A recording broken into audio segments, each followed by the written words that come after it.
Behind them, Rockhopper, then Sapiens. Behind Sapiens is Terriman, and Sanglamore's the back marker, and Hailsham is the leader. Hailsham by 2 lengths from Sadler's Hall in second. Now behind Sadler's Hall is Lucia Reverti. Then comes Generous, behind Generous Tiger Flower, then Rockhopper, then Terriman on the inside of Sapiens, and still last is Sanglamore as they race down into Swindley Bottom at a tremendous gallop. They're just racing up to the milepost already, and still Hailsham blazing the trail from Sadler's Hall in second and third. Lucia Reverti fourth is Generous. Behind Generous comes Tiger Flower, then Rockhopper, then Terriman, and then Sapiens, and Sanglamore still last, and it's still Hailsham the leader by about 4 to 5 lengths now from Sadler's Hall as they pass the 7 furlong marker, and behind Sadler's Hall comes Lucia Reverti, and then Generous travelling well in 4th place. Behind him comes Rockhopper and Tiger Flower, and then Terriman. Behind Terriman is Sapiens. Behind Sapiens is Sanglamore. They're racing towards the 5 pole, and it's still Hailsham in the lead from Sadler's Hall going well in second.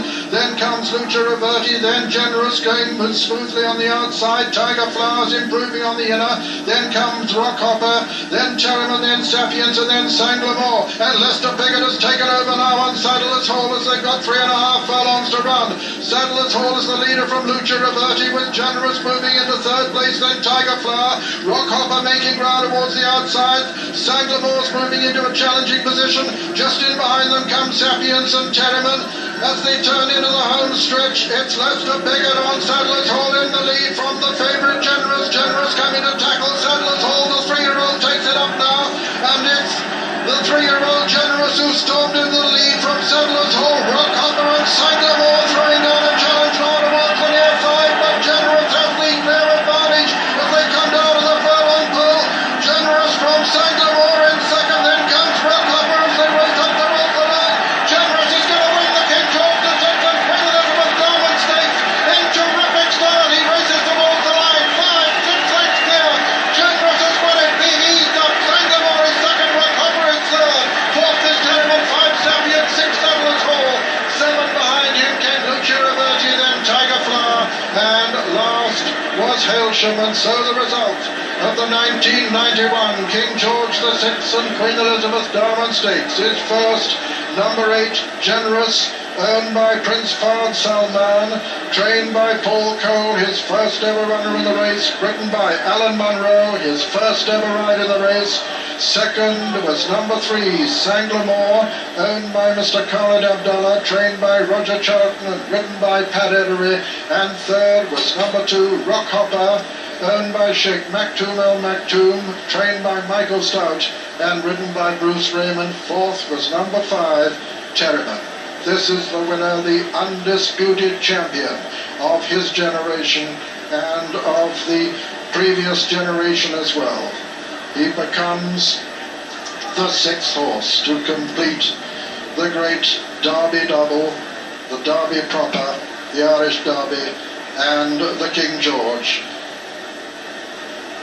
His predecessors having been Nijinsky, Grundy, the Minstrel, Troy, and 10 years ago, Shergar. Under a brilliantly cool ride from Alan Munro, this horse leaves no one in any doubt of his great talent. One of the most brilliant winners we've seen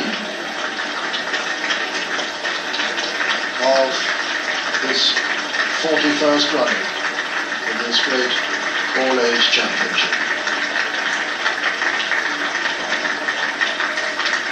6 to 4 on. 1 like a 10 to 1 on chance.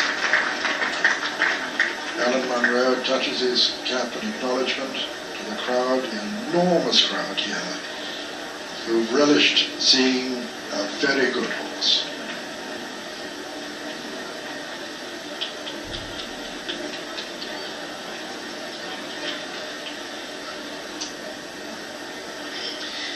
Yes, now we know this is a real champion. Alan Munro had his hands full as they came round to the bend, and when he let this horse go, he went away to win like a champion. Lester Biggin had been left in front half a mile out, Rocker Hopper on the heels of the leader there. On the outside, Sanglamore, who came from last place, but it was just about here that Alan Munro said go, and Generous showed himself to be one of the greats. The last time we saw a chestnut with a flaxen mane and tail skip over the Ascot turf, in fact, was Grundy, but Grundy had to fight hard to beat Bustino. Not so Generous here, because when Alan Munro has had the pressure on him all of this week to ride this dual derby winner, all eyes was on him, asked him to quicken. Well, this is the moment he'd been relishing, because there he puts 4 or 5 lengths in between him and the runner-up Sanglamore. We mustn't take anything off Sanglamore, a French derby winner. This is a field of very high class. Rock Hopper has never done anything wrong, but just look at this little horse by Caerleon, this little chestnut with a flaxen mane and tail, really going to the line. Yes, this was a really special performance, and Sanglamore looked to get within a couple of lengths of him, but completely ran out of petrol in the last furlong, and the further they went, the further Generous has gone away to win by, 6? It could almost be 8 lengths.